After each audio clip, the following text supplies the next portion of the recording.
شهر الله شهر الله شهر الله شهر الله شهر الله شهر الله رمضان شهر الرضوان والغفران رمضان شهر الرحمن نتلو فيه القرآن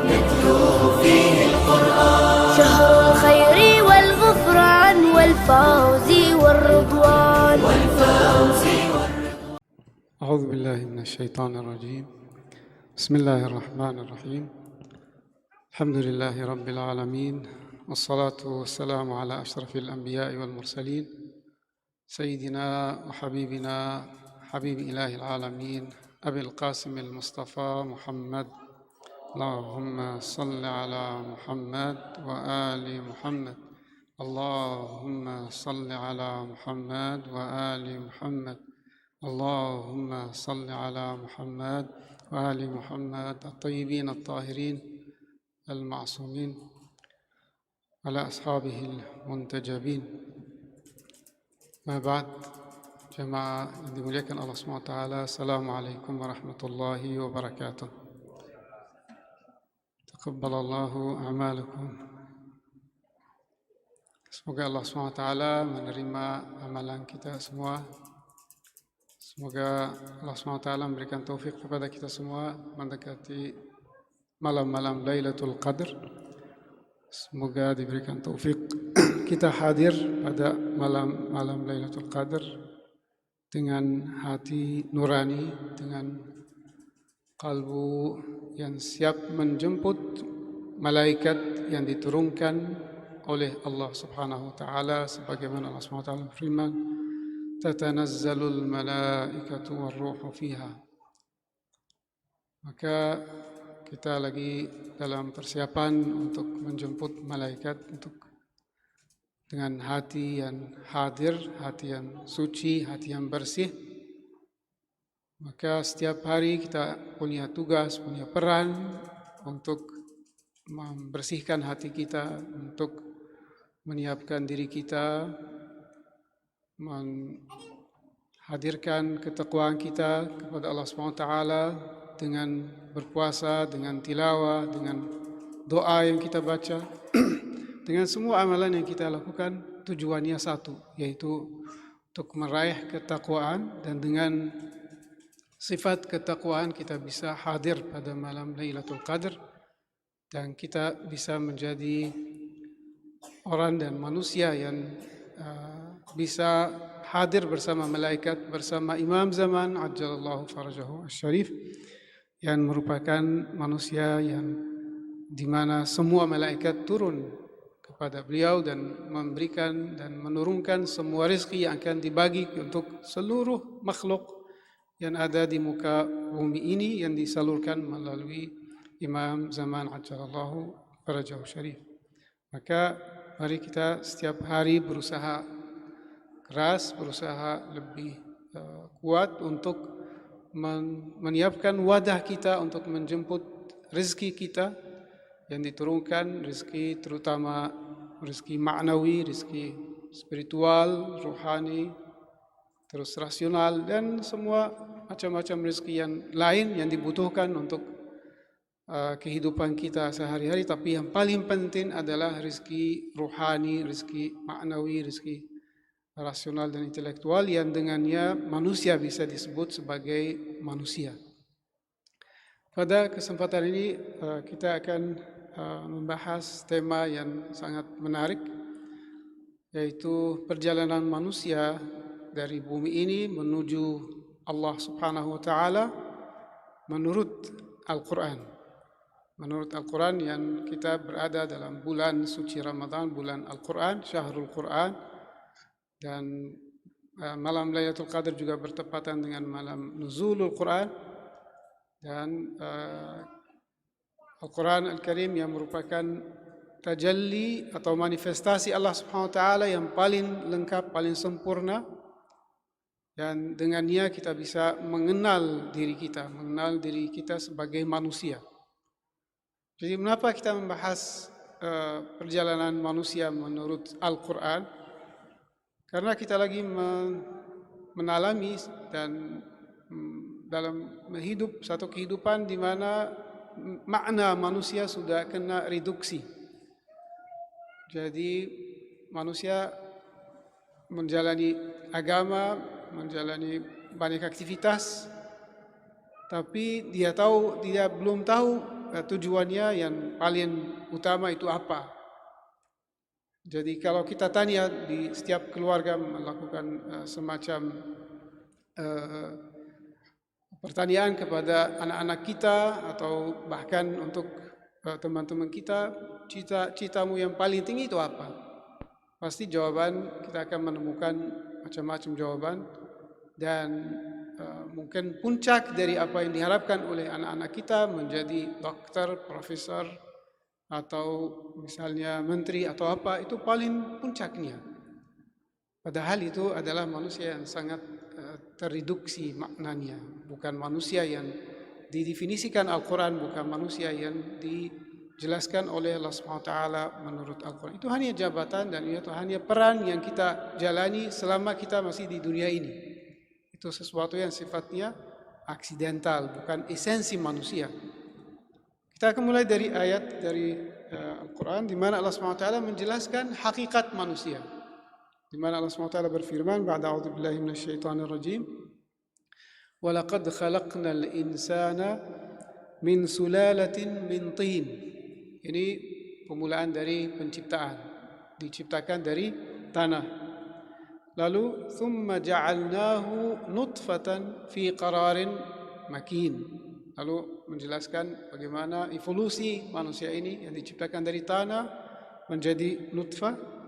Lalu thumma khalaqna an-nutfata 'alaqatan fa khalaqna al-'alaqata mudghatan fa khalaqna al-mudghata 'idhaman fa kasawna al-'idhama lahman thumma ansha'naha khalqan akhar. Jadi evolusi tadi yang dijelaskan dari nutfah, 'alaqah, mudghah sampai idham, sampai menjadi manusia yang lengkap, sempurna dalam bentuk manusia bashar, yaitu jism, badan ini yang kita pakai. Lalu Allah SWT menambah sesuatu yang menarik, bahwa thumma ansha'nahu khalqan akhar. Jadi di sini ada perbedaan antara yang hakikat ini dengan yang sebelumnya. Jadi yang sebelumnya adalah manusia basyari, lahiriah. Jadi bashar, kalau dalam bahasa Arab, bashar itu aspek lahiriah dari manusia. Kalau ansha'nahu khalqan akhar, Allah yang tahu itu seperti apa. Karena Allah SWT mengatakan thumma ansha'nahu khalqan akhar, itu menunjukkan itu adalah makhluk yang begitu luar biasa. Dan sampai Allah SWT tidak menyampaikan itu seperti apa. Khalqan akhar, beda dengan yang sebelumnya.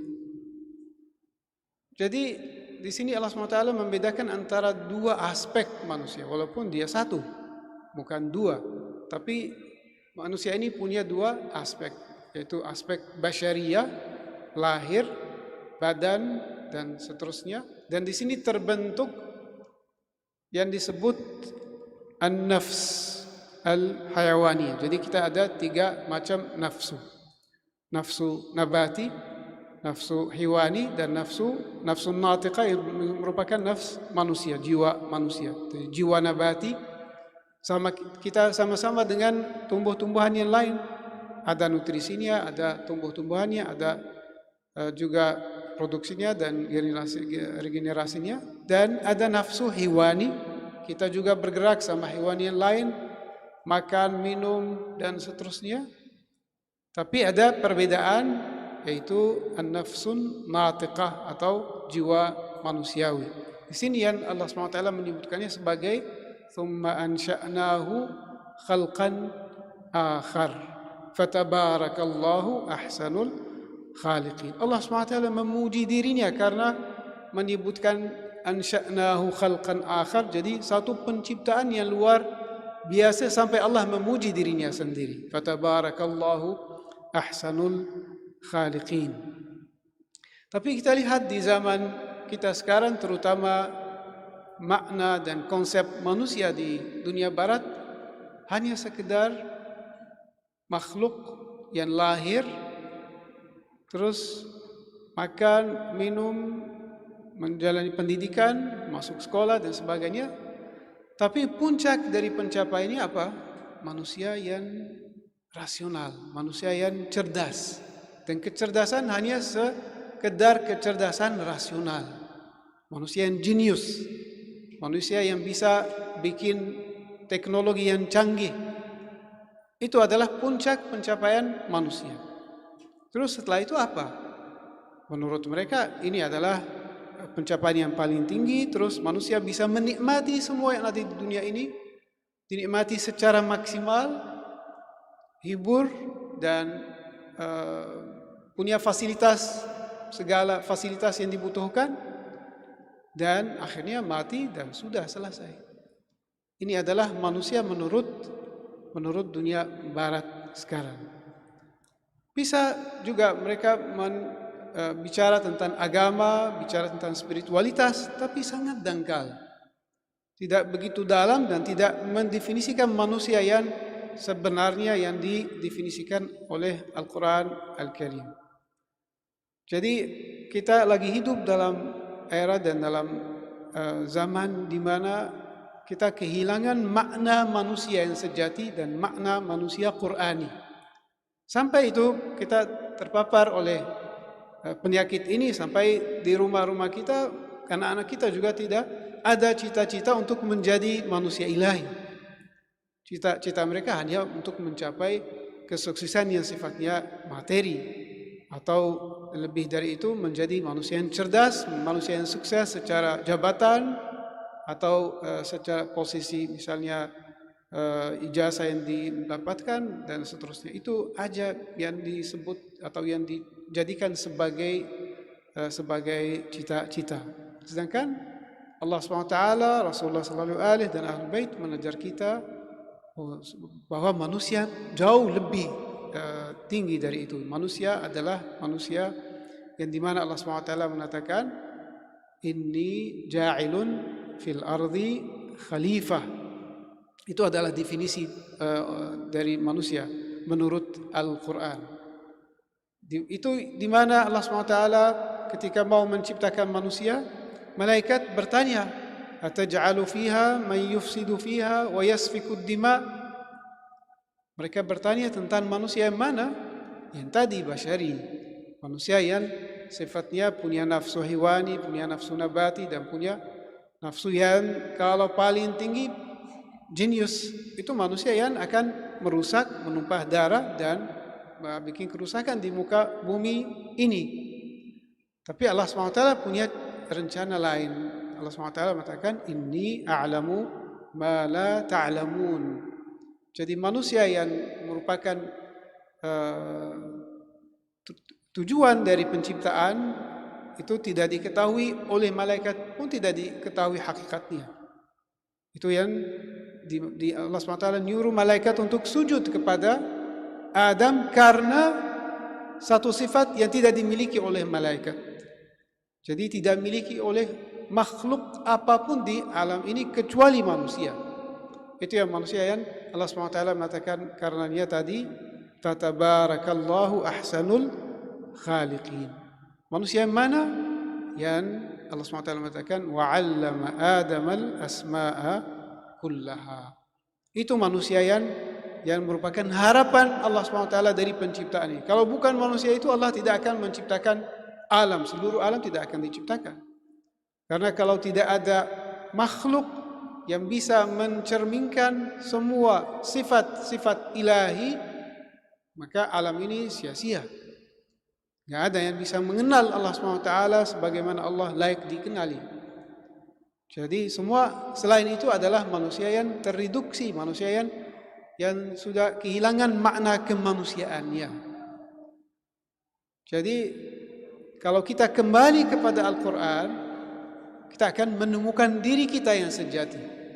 Kenapa Allah SWT menekankan, Rasulullah SAW menekankan, kembalilah kepada Al-Quran, jadilah Al-Quran ini sebagai petunjuk, jadilah Al-Quran ini sebagai pedoman dalam kehidupan sehari-hari kalian. supaya kita punya cermin untuk memahami, untuk mengenali diri kita sendiri. Jadi kalau tidak, kita akan hidup seperti banyak manusia yang hidup di zaman sekarang, manusia yang makan, minum, tidur, dan paling tinggi manusia yang cerdas, dan dengan kecerdasan itu menimbulkan kerusakan di alam ini. Kita lihat perang-perang yang terjadi di dunia sekarang. Itu kenapa? Ya memang karena kecerdasan, tapi kecerdasan yang tanpa spiritualitas, tanpa makna, tanpa aspek ruhani. Jadi itu manusia yang jenius, yang bisa menciptakan senjata nuklir, bisa menciptakan pesawat yang canggih. Itu dengannya dia bisa merebut sumber daya orang lain, bisa memanfaatkan apa yang dimiliki oleh orang lain, dan itu kerusakan yang ditanyakan oleh malaikat. Nah, itu bukan manusia yang diharapkan Allah Subhanahu wa taala. Maka kalau kita tidak kembali kepada Al-Qur'an, tidak selalu bersahabat dengan Al-Quran, tidak selalu mencari diri kita dalam Al-Quran, kita juga akan kehilangan makna ini. Ini yang merupakan sumpah syaitan ketika dia minta kepada Allah SWT supaya ditunda waktunya, dan dia mengatakan apa? Bersumpah, la aq'udanna lahum siratakal mustaqim. Itu sumpah syaitan bahwa dia tidak akan berusaha keras supaya manusia ini tidak mencapai tujuan dari penciptaannya, supaya tidak berada pada sirat al-mustaqim. Dan sirat al-mustaqim itu tidak selain manusia sempurna, tidak selain mengikuti manusia ilahi dan menjadi manusia ilahi. Jadi ini adalah satu masalah besar dalam kehidupan kita, di mana kita sudah puas dengan satu level manusia yang sangat-sangat rendah, dan kita hidup dan menerima ini sebagai hakikat yang sudah diterima. Itu musibah. Jadi kita sudah menerima hakikat ini adalah diri kita, dan memang karena semua alam hidup seperti ini, maka kita juga terima dan hidup seperti itu. Dan tidak ada masalah, tidak ada pertanyaan bahwa apakah ada satu tujuan selain ini yang kita harus cari, harus kita capai, atau harus kita hidup biasa-biasa seperti orang biasa, orang lain. Dan kita lihat mayoritas dari orang memang puas dengan kehidupan yang biasa-biasa, yang terbatas, dan dengan kesempurnaan yang terbatas, dan menerima itu sebagai hakikat, sebagai realitas manusia. Jadi itu bahaya, dan itu tidak sesuai dengan permintaan kita setiap hari. Dalam salat, setiap hari, setiap rakaat, kita minta kepada Allah SWT, ihdinas siratal mustaqim, ihdinas siratal mustaqim. Jadi kalau kita serius dalam permintaan ini, artinya kita mau menjadi manusia sempurna, mau mengikuti Rasulullah sallallahu alaihi wasallam yang merupakan as-sirat al-mustaqim, mau mengikuti a'immah alaihi salam yang merupakan as-sirat al-mustaqim. Kita mau menjadi seperti mereka, mengikuti jejak-jejak mereka supaya menjadi manusia yang diridai Allah SWT. Kalau kita serius, ini yang cita-cita kita. Tapi secara praktis, dalam amal, dari kehidupan sehari-hari kita, itu belum tentu itu yang kita cari. Dan dengan secara amal kita memang tidak ada bukti untuk klaim ini, tidak ada bukti untuk permintaan ini, bukan permintaan yang real, yang dari hati kita.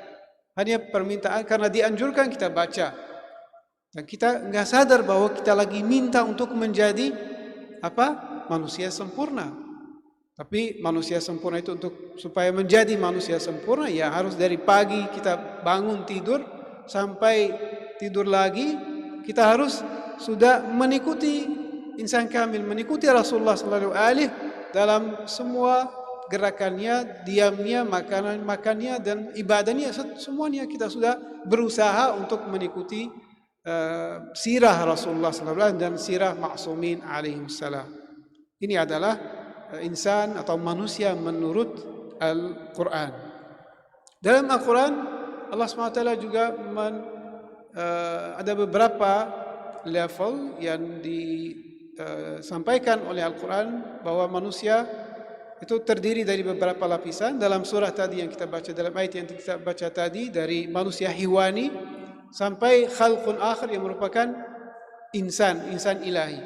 Ulama menambil beberapa konsep, beberapa istilah dari Al-Quran dan berusaha mencoba untuk mendefinisikan level-level dan lapisan-lapisan diri manusia. Dia satu entitas, satu hakikat, tapi yang terdiri dari beberapa lapisan. Yang paling umum adalah tiga lapisan. Yang pertama, an-nafsul ammarah, sebagaimana dalam surah Yusuf alaihissalam, di mana di situ la ubari'u nafsi innan nafsa la ammaratun bisu, innan nafsa la ammaratun bisu. Ini disebut level paling dangkal, dan itu disebut juga oleh ulama an-nafsul ammarah. Kita juga di Indonesia dikenali sebagai nafsu ammarah. Nafsul ammarah ini bukan nafsu yang terpisah dari manusia, tetapi dia merupakan aspek nafsu manusia ketika manusia turun ke bawah. Manusia ketika dia urusannya hanya urusan duniawi, urusan hewani. Dan ini memang adalah nafsu hewani, di mana kita ada amarah, ada syahwat. Ini bagian utama dari nafsu hewani. Karena kita harus pakai badan, dan badan ini diatur oleh jiwa kita, dan bagian yang mengatur badan ini namanya nafsul hewani atau nafsu nabati tadi. Dan dia harus punya dua potensi tadi, dua kekuatan, syahwat dan amarah. Dan syahwat dan amarah punya kebutuhan masing-masing. Syahwat misalnya kita harus makan, minum, tidur, dan seterusnya. Itu kebutuhan alami nafsu hewani kita. Juga nafsu amarah juga adalah kebutuhan nafsu hewani kita. Kita misalnya ketika ada hal yang berbahaya, untuk menghindari harus ada amarah. Kalau kita enggak ada reaksi terhadap sesuatu yang berbahaya, kita akan mati, kita akan meninggal, dan itu akan kena diri kita. Maka harus ada satu potensi yang melawan hal yang bersifat bahaya untuk menjaga badan ini utuh dan menjaga badan ini tetap bisa digunakan. Jadi ini fungsi dari nafsu hewani kita. Nah, kenapa disebut nafsul ammarah? Manusia sebagai manusia, di dalam dirinya ada yang disebut fitrah, yang Allah SWT mengatakan wa nafakhtu fihi min ruhi. Jadi dalam diri kita ada ruh Allah SWT. Dan ruh ini adalah seperti sinar matahari, yang sumbernya adalah matahari, dan sinar itu tetap bagian dari matahari. Dan sifat-sifatnya sama dengan matahari, hanya dia menjadi entitas yang tersendiri yang turun karena wadah yang di bumi ini. Nah, sifat manusia yang disebut fitrah karena berasal dari Allah SWT, dia tidak puas dengan hal yang terbatas. Dia hanya puas atau dia menuntut hal yang mutlak, yang absolut. Dan kita lihat manusia kalau mencari sesuatu tidak akan puas dengan apapun. Dan itu yang bikin manusia selalu mencari kepuasan baik itu di dunia maupun dalam aspek akhirat atau aspek spiritual. Tidak ada yang puas dengan kadar yang tertentu. Itu yang dalam hadis Amirul Mukminin alaihissalam mengatakan manhumani la yashba'an, talibu malin wa talibu ilmin. Jadi dua orang ini yang mencari dua hal, mencari harta dan mencari ilmu, dua-duanya tidak akan puas. Yang mencari harta mau mencari terus, walaupun punya harta karun, dia akan mencari terus, nambah terus. Yang mencari ilmu juga tidak akan puas dengan ilmu yang tertentu, dia harus mencari terus. Itu sifat fitrah manusia. Jadi tadi nafsu ammara disebut nafsu ammara karena manusia ingin memenuhi kebutuhan hewaninya tanpa batasan. Dia tidak akan puas dengan makanan yang tertentu atau dengan kebutuhan-kebutuhan nafsu hewaninya yang tertentu, kecuali ada perintah dan aturan dari akal dan syariat. Jadi di situ dia akan berhenti dan membatasi dirinya, membatasi nafsunya supaya dia tidak menalir dan tidak minta berlebihan, tidak keluar dari batasan yang ditentukan oleh Subhanahu wa taala yang hanya dibutuhkan untuk menjaga kesehatan badan dan untuk menjaga keutuhan badan kita. Nah, kalau tidak ada syariat dan tidak ada akal, manusia akan menjadi hewan, bahkan lebih tersesat daripada hewan. Sebagaimana Allah SWT mengatakan, ulaika kal an'ami bal hum adhal. Kenapa orang ini yang menjadi kal an'ami bal hum adhal? Karena memiliki potensi-potensi manusiawi tapi tidak digunakan. Lahum adhanun la yasma'una biha wa lahum a'yunun la yubsiruna biha wa lahum qulubun la yafqahuna biha. Ulaika kal an'am. Karena tidak memanfaatkan potensi-potensi manusiawinya, maka mereka akan menjadi seperti binatang, bahkan lebih tersesat daripada binatang. Itu adalah nafsul ammarah. Nah, nafsul ammarah itu harus dikendalikan dengan mengikuti syariat dan juga dengan menggunakan akal kita yang Allah SWT menjadikannya sebagai hujjah di dalam diri kita agar bisa mengatur kehidupan kita sebagai manusia, bukan sebagai hewan. Jadi aspek hewani adalah aspek yang dimanfaatkan sementara saja. Selama kita ada di alam ini beberapa tahun dan kita sudah tidak ada lagi aspek hewani kita. Kita akan meninggalkan badan ini rusak dan kita akan mulai kehidupan yang sebenarnya, kehidupan yang sejati, kehidupan yang hakiki dengan ruh kita dan dengan bagian-bagian yang lain kita dan melanjutkan perjalanan kita menuju kepada Allah Subhanahu wa taala. Nah, bagian lapisan yang kedua ulama menyebutkannya sebagai an-nafsul lawwamah. Dan itu juga diambil dari ayat la uqsimu bi nafsin lawwamah. Nafsul lawwamah merupakan nafsu jiwa manusia di mana akal sudah mulai hidup, sudah mulai memahami hakikatnya. Dan di sini manusia ketika akalnya matang dan ketika dia menggunakan akalnya, dan kenapa kita dianjurkan untuk mencari ilmu dari kecil sampai mati, supaya potensi akal ini tumbuh, supaya potensi akal ini menjadi lebih sempurna dan mengatur kehidupan kita. Kalau tidak, kita akan hidup seperti binatang dan kita akan berada dalam level itu dari awal sampai akhir. Kalau malaka atau potensi akal kita tidak sempurna dan tidak aktif, maka kita selalu dianjurkan untuk mencari ilmu. Kenapa Allah SWT selalu menekankan illal ladzina amanu wa amilus salihat? Hanya orang ini yang akan selamat. Semua orang yang tidak punya dua sifat ini, amanu dan amilus salihat, akan rugi. Dalam surat Al-Asr kita semua hafal, Allah SWT bersumpah di situ, innal insana lafi khusr.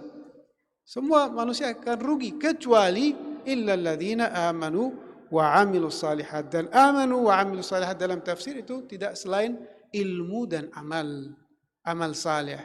Ilmu yang hakiki dan amal saleh yang dianjurkan. Jadi bukan ilmu apapun, tapi ilmu yang memang ilmu tauhid, ilmu mengenal seluruh yang di sekitar kita, ilmu yang bermanfaat untuk kemanusiaan. Itu adalah ilmu yang bikin akal kita menjadi aktif dan akal kita bisa mengatur kehidupan kita. Nah, di situ tumbuh dan muncul nafsul lawwamah. Nafsul lawwamah ini mulai melihat perbedaan tadi antara aspek basyariah dan aspek ilahi, dan mengajak manusia supaya tidak terlena, tidak terjebak dalam bagian hewaninya, tidak hanya hidup sebatas binatang dan hewan, tapi harus naik, harus berusaha keras untuk mencari, untuk mencapai tujuan, untuk kembali kemana? Ya ayyuhal insanu innaka kadihun ila rabbika kadhan famulaqih. Jadi itu adalah tujuan akhir kita. Tujuan akhir kita harus ada liqa Allah. Harus kita berjumpa dengan Allah SWT dalam keadaan yang dimana Allah SWT bangga dengan manusia yang diciptakan. Inni ja'ilun fil ardi khalifah. Di mana Allah SWT mengatakan, fatabarakallahu ahsanul khaliqin. Di situ nafsul lawwamah menajak manusia jangan terjebak di bagian bawah ini. Itu yang disebut dalam surat At-Tin, thumma radadnahu asfala safilin. Jadi jangan tinggal di bawah ini, jangan puas dengan kehidupan ini. Ini bukan diri kita yang sejati. Harus kembali, harus menembangkan diri kita, harus selalu berusaha, harus mujahadah. Memang bukan sesuatu yang biasa, sesuatu yang perlu usaha, perlu selalu bermujahadah, perlu selalu melawan nafsu amarah kita. Karena nafsu amarah kita akan selalu mengajak kita supaya turun, supaya memanfaatkan syahwat kita semaksimal mungkin. Nah, kita harus menarik dan harus membatasi dan harus menahan. Dan kita ada di bulan puasa ini disebut Syahrus Siyam, disebut sebagai, kenapa disebut puasa, siam? Karena menahan, dan kita belajar di bulan ini untuk menahan nafsul amarah itu supaya tidak terjerumus dalam hal-hal yang bikin manusia itu selamanya hidup sebagai hewan. Dan di sini kita punya memang satu kesempatan luar biasa untuk supaya nafsu lawwamah kita bangkit, dan supaya juga bagian-bagian lain yang masih ada banyak yang harus bangkit, harus aktif, supaya kita menghidupkan bagian manusiawi kita dan kita bisa menikmati kehidupan kita sebagai manusia yang hakiki, manusia yang sejati. Jadi masih ada level ketiga yang juga sampaikan oleh ulama yang disebut sebagai an-nafsul mutmainnah. Bagian ketiga merupakan jiwa manusia yang tertinggi. Sebagaimana Allah SWT berfirman dalam Al-Quran, ya ayyuhan nafsul mutmainnah irji'i ila rabbiki. Nah, itu yang diinginkan Allah, itu yang diharapkan Allah SWT. Kita kembali kepada Tuhan dalam keadaan suci, dalam keadaan sebagaimana diciptakan pertama kali.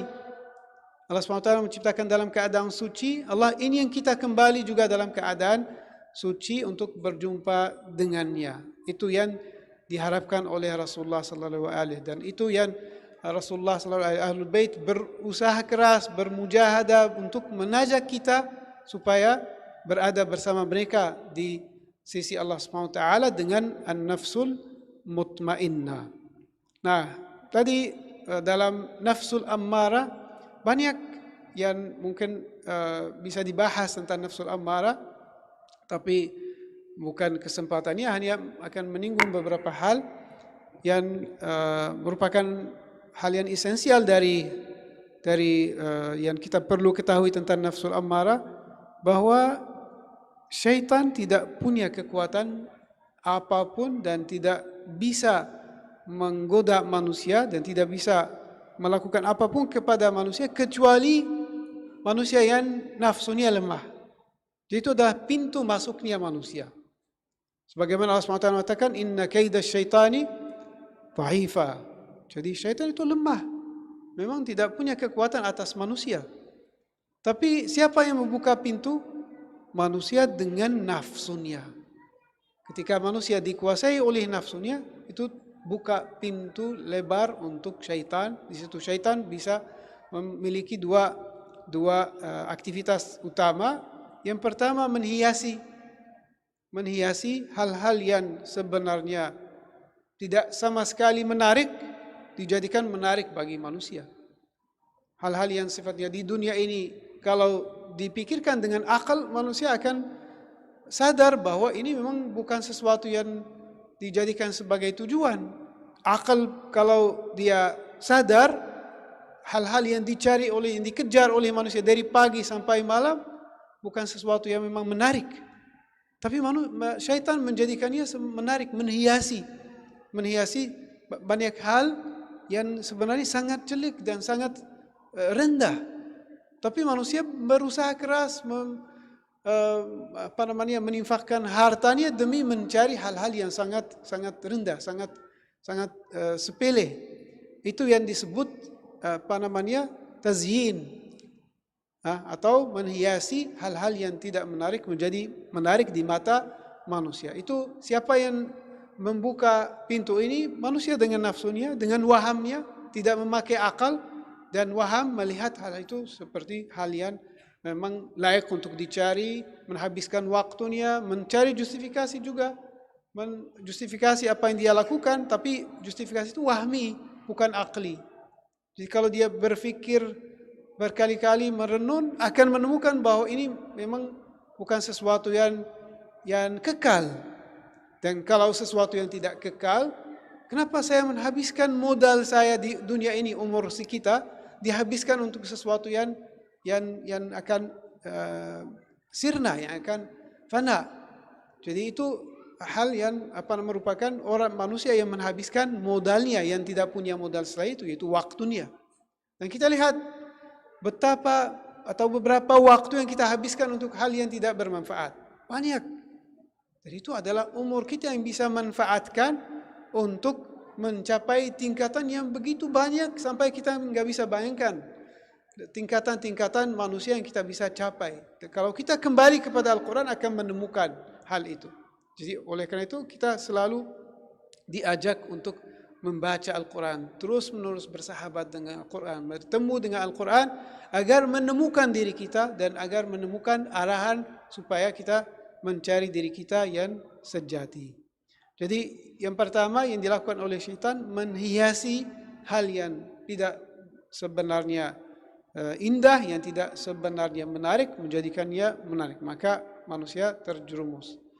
Hal yang kedua, dia melakukan bisikan-bisikan was-was kepada manusia dan dia mendengarkan dan mengajak.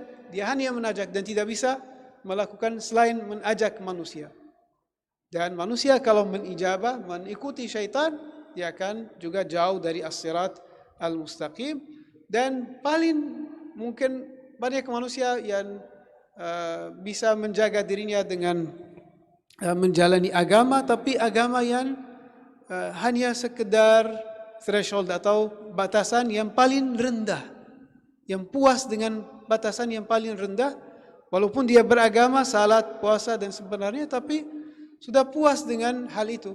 Misalnya untuk makruh bukan masalah, untuk sunnah tidak juga menjadi satu hal yang perlu dilakukan terus menerus. Dia mencukupkan diri dengan wajib dan menghindari yang haram. Dan itu bukan manusia yang diharapkan Allah Subhanahu wa Ta'ala. Jadi mungkin ini adalah tiga tingkatan utama yang dijelaskan oleh ulama yang dibahas dalam Al-Quran, walaupun banyak tingkatan lain. Misalnya Imam Khomeini radhiyallahu anhu membahas 7 tingkatan yang juga dibahas oleh ulama-ulama lain. Misalnya dari nafsu, jadi tingkatan paling rendah semua ulama sepakat bahwa itu adalah nafsu dan nafsu hewani. Lalu tingkatan yang lebih tinggi dari nafsu adalah qalb atau qalbu. Di situ mulai nafsu natiqah, mulai manusia berfikir, manusia merenung, mulai menjadi wadah bagi manifestasi-manifestasi ilahi, mulai memahami Al-Quran, mulai memahami pesan-pesan syariat, itu dengan kalbunya. Tapi harus disucikan, terus-menerus disucikan sampai bisa mencapai makam ruh. Makam ruh yang merupakan makam yang lebih tinggi, bisa di situ berada di alam spiritualitas, bisa misalnya di malam Lailatul Qadar bisa berhubungan dengan malaikat, bisa menalami Lailatul Qadar dengan makam ruh. Jadi bisa mulai terbuka mata batinnya, terbuka potensi-potensi batinnya, mulai menikmati alam yang lebih indah lagi, itu dengan makam ruh. Lalu ada makam-makam lain seperti sir, khafi dan akhfa, itu mungkin hal-hal yang khas bagi aulia Allah Subhanahu wa taala. Kalau kita diberikan taufik untuk menjalani perjalanan ini, akan terbuka untuk diri kita juga. Tapi perlu kita ada ilmu, kita memahami ada hal-hal yang harus dicapai, ada perjalanan yang begitu panjang yang harus diraih, dan meyakini bahwa diri kita juga adalah manusia yang bisa, yang mampu mencapai itu. Bukan hanya khas untuk aulia Allah SWT, untuk para nabi dan para rasul. Kita juga adalah manusia yang diciptakan untuk hal itu, harus diyakini. Dan yang ketiga, harus kita jalani, harus istiqamah dalam menjalani ini. Dan kalau kita ini yang memang cita-cita kita adalah berjumpa dengan Allah SWT yang kita cintai, dan kita tidak mencintai apapun kecuali Allah SWT. Allah SWT mengatakan, "Qul in kuntum tuhibbunallaha fattabi'uni yuhibbukumullah." Itu adalah syaratnya. Kalau kalian memang mencintai Allah SWT dan ingin berjumpa dengan Allah SWT, maka ini adalah jalannya. Harus mengikuti jejak-jejak Rasulullah sallallahu alaihi wasallam. Harus dijadikan sebagai teladan. Jadi kita tidak punya teladan selain Rasulullah sallallahu alaihi dan Ahlul Bait alaihi salam yang dijadikan oleh Allah SWT dan Rasulullah sallallahu alaihi sebagai qudwah, sebagai teladan bagi kita diikuti agar kita bisa selamat dan bisa menjadi manusia yang diharapkan Allah Subhanahu wa taala, yang diharapkan Rasulullah sallallahu alaihi wasallam dan Ahlul Bait alaihim assalam. Mungkin sekian dari saya. Alhamdulillahi Rabbil Alamin. Allahumma waffiqna lima tuhibbuhu wa tardah. Allahumma la takilna ila anfusina tarfata aynin abada. Allahumma waffiqna litiba'i rasulik wa tiba'i awliyaik wa immatina alaihim salam. اللهم اجمعنا على الحوض مع أمير المؤمنين عليه السلام. اللهم اجعل القرآن ربيع قلوبنا وشفاء صدورنا وذهاب همنا وغمنا، وارزقنا حق تلاوته آناء الليل وأطراف النهار، واجعله لنا شفيعا مشفعا يوم القيامة، ولا تفرق بيننا وبينهم طرفة عين أبدا، ببركة سورة الفاتحة. أعوذ بالله من الشيطان الرجيم. بسم الله الرحمن الرحيم. الحمد لله رب العالمين، الرحمن الرحيم، مالك يوم الدين، إياك نعبد وإياك نستعين، اهدنا الصراط المستقيم، صراط الذين أنعمت عليهم غير المغضوب عليهم ولا الضالين. سبحان ربك رب العزة عما يصفون، وسلام على المرسلين، والحمد لله رب العالمين. السلام عليكم ورحمة الله وبركاته.